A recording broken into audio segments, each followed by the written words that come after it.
Today I'm talking about why Hoonigan declared bankruptcy and why the $1.2 billion of debt is absolutely wild. But I want to separate the truth from the fiction, and I think this story goes a lot deeper than what you're seeing on the internet.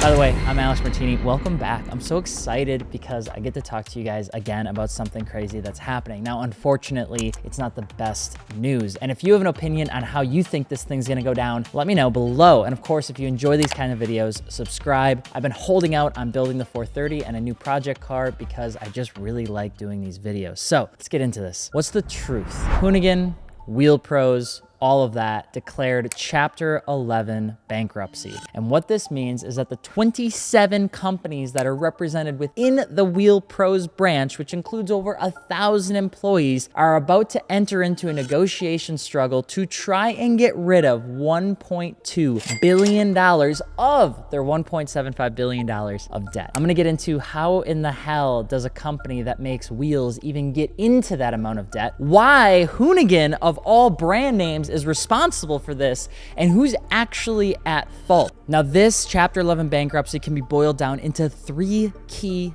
things. Number one, all majority stakeholders of Wheelpros, as it sits right now, is going to get transferred, that ownership stake, to the lenders. That's how it plans to make some of an impact on the $1.2 billion of debt. And that is a huge deal because while we think that that's just private equity, that's also over 50 plus different equity owners that are a part of the Wheelpros group / Hoonigan group that were founders or they were acquired by the Wheelpros group between 1994 and 2024. That's why this is just crazy. It's not just a matter of which PE firm is stinkier. It's about where the money's going to come from to bail Wheelpros out of this mess. Now, the second biggest thing is that this goes into the restructuring of the $1.2 billion of liabilities that Wheelpros currently has, and the fact that they have to go make do with the rest of these creditors that have over $92 million of known unsecured liabilities. I went through every single piece of legal documentation that was available to me so that you don't have to. And it is wild how much money is owed out from Wheelpros to other companies like trust companies, Nitto Tire, Sumitomo, even R&L Shipping are one of the uncredited lenders that are owed money during this process. The third thing, and most important, is it changes how you and I are going to perceive the brands that we know and love, which include Hoonigan, Rotiform, American Force, Moto Metal, Fuel Wheels, TSW, and more. I've been asked a million times about this, and I have seen people who work at these companies defending this action a ton on the internet. After all, Wheelpros has over 1,000 employees, and many of them are younger. They're in media, they're in marketing, they're in content creation. So as you start to speak up about this, they're pretty quick to come in and say that it's not that big of a deal. And the biggest thing that they state is that it's not a Chapter 7 bankruptcy. 60 seconds or less, the difference between the two is this. A Chapter 7 bankruptcy is the equivalent of somebody saying, hey, grab me a big yellow banner that says going out of business, everything 75% off, and all the money that they make during that sale goes to pay off however much they owe different lenders. Chapter 11 bankruptcies are situations where a company will go and say to its people that it owes money to and says, hey, we owe money. There's a way that we can turn this around. If you approve this plan, give us some time. We will get back on track with your approval so that we can keep doing business. Clear Lake Capital, Wheelpros, Hoonigan, we're putting them all under the same umbrella. They said that they're gonna get through this Chapter 11 bankruptcy in 2 months. 2 months is what they say is all it's gonna take, which is pretty wild to consider the amount of money that we're talking about getting all fixed up and all tidied up. But I want to explain that the $1.2 billion actually isn't that out of place. For instance, in the actual Chapter 11 bankruptcy documentation, $92 million is owed to one trust company, Wilmington Trust. That's one.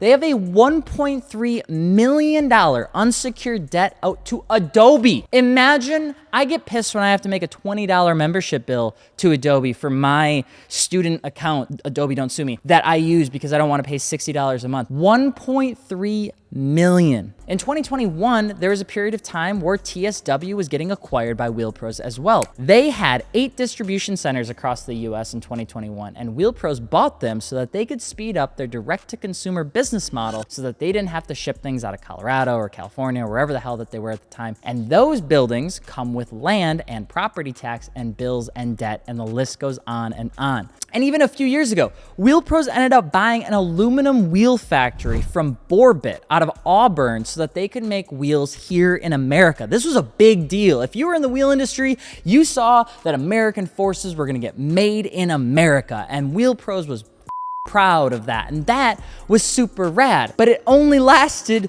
3 years because they then closed it down and laid off 224 people. Wheelpros never released a statement to that back to the local magazine. The Wheelpro folks that you know, the Hoonigan that you know, the Rotiform that you know, they're not the same. The scale of this company is huge. It's the Amazon of the aftermarket automotive industry. It is one of the biggest. It is one of the scariest. It is one of sometimes the meanest, dare I say, companies out there because they're huge. They have so much control. It's absolutely insane to think that they would even be declaring this to begin with, which just goes to show how sensitive this whole thing was. Here, let me just give you an example. When I explain that this company, Wheelpros, Hoonigan, is declaring Chapter 11 bankruptcy, I want to itemize it for you so that you can understand the scale of the amount of companies that are declaring bankruptcy. I need to use my notes because I couldn't memorize all of this. ATX, Bjorn, Coventry, Black Rhino, Adventus, Cray, Black Rhino, American Force, American Racing, Asanti, Dub, EFX Tires, Fairway Alloys, Falcon Shocks, Foose, Fuel Off-Road, G2, Headlight Revolution, KMC, GTR, Hilo, KMC Wheels, Genesis, Kinesis, Gorilla Automotive, the lug nuts that you put on your car, Level 8, MSA, Niche Road Wheels, Mandris, Morimoto Lighting, Motegi Racing, Motometal, Ohm, Performance Replica, ReadyLift, OTR, Petrol, Redborn, Poison Spider, Rotiform, Procom, Rubicon Express, Rough, Profile Performance, TSW, US Mag, Smitty Built, Terraflex, Status, Retrofit Source, Tough, XD, Victory Equipment, Zebros, Exo, Xenon Depot, Hoonigan, Throttle, Four Wheel Parts until they got pulled out and got bought by their original family, by Trans-American Auto Parts, which was owned by Polaris. Now, that's just some of the brands that I'm talking about. But the reason that this hurts for me personally is because in 2023, Wheelpros did the very first thing that I think really upset people. They changed their name from Wheelpros to Hoonigan, which is such a weird thing to do. The nail that pulled out of the coffin and got put back in was when they decided to change the history of Hoonigan. If you remember when that got released in 2023, one of the biggest things that they did is they switched around their history to say that Hoonigan was founded and started in 1996 by Randy White, which is just not true. And the worst part about it, they changed the mission statement to, we've run the gambit on virtually everything you can do with an automobile, from donuts at Tire Slayer Studios to gravity-defying stunts on the streets of Las Vegas. We've earned our stripes on the automotive front lines, the pits, and the winner's podium. It's a sense of pride and passion that allows us to continue to push the boundaries that make us who we are. What the ChatGPT shit is that? Hoonigan's OG mission statement was that their mission statement was not to get caught up in a mission statement, because a mission statement locks you into a certain mindset. They wanted to be nimble because their audience changed faster than you can write a mission statement. Their mission statement was to just make cars fun.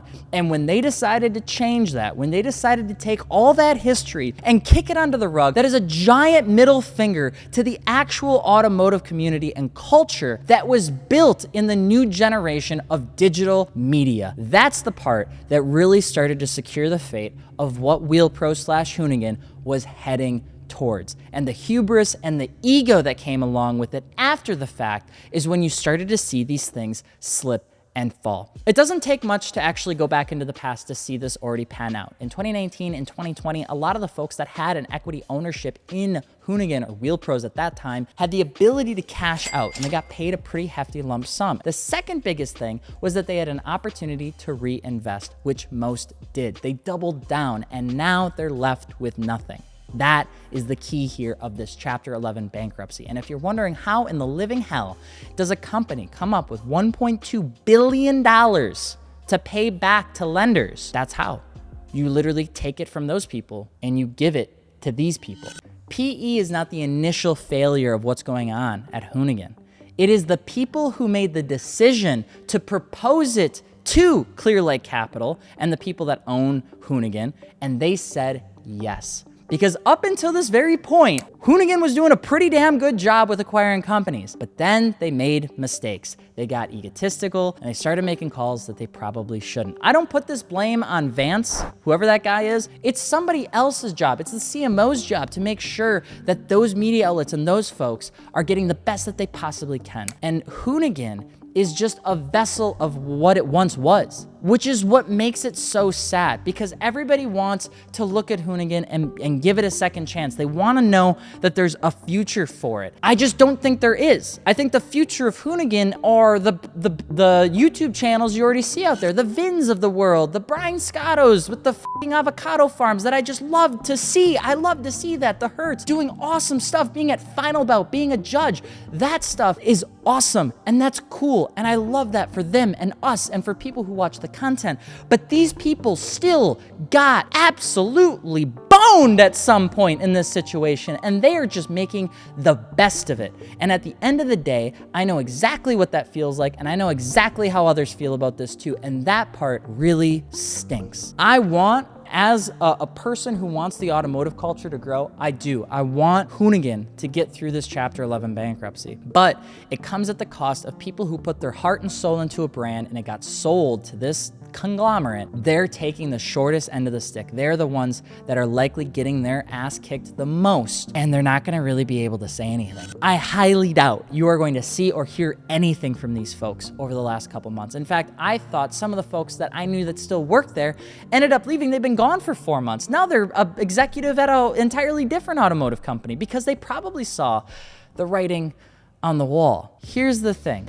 At the end of the day, if you want to make money in the automotive industry, come here, I'll give you a secret. If you want to make money in the automotive space, if you want to treat it like a business, you have to be stupid. You have to be a car enthusiast, and you have to be willing to do things that make absolutely no sense. That's the only way this works. The only reason Hoonigan worked was because it was so rad. It was awesome to watch. It felt like a breath of fresh air. It felt like people that you could hang out with and you would never think twice about it. And guess what? All of those people are like that in real life. They're all incredible people. Yet for some reason, somebody came along and thought they could make $1. And then they thought they could make $2 and $4 and $8. And eventually that continued to grow and fester and grow and fester until finally it was the straw that broke the camel's back. Now, you'll have to tell me if you agree with this, because a lot of what I'm saying is personal opinion. It's a tin hat conspiracy. But at the end of the day, I can almost guarantee that that is where the money is coming from. And I'm already putting myself out there because at the end of the day, I run Martini Works. I sell Hoonigan products. I sell rotiforms and all that sort of stuff. So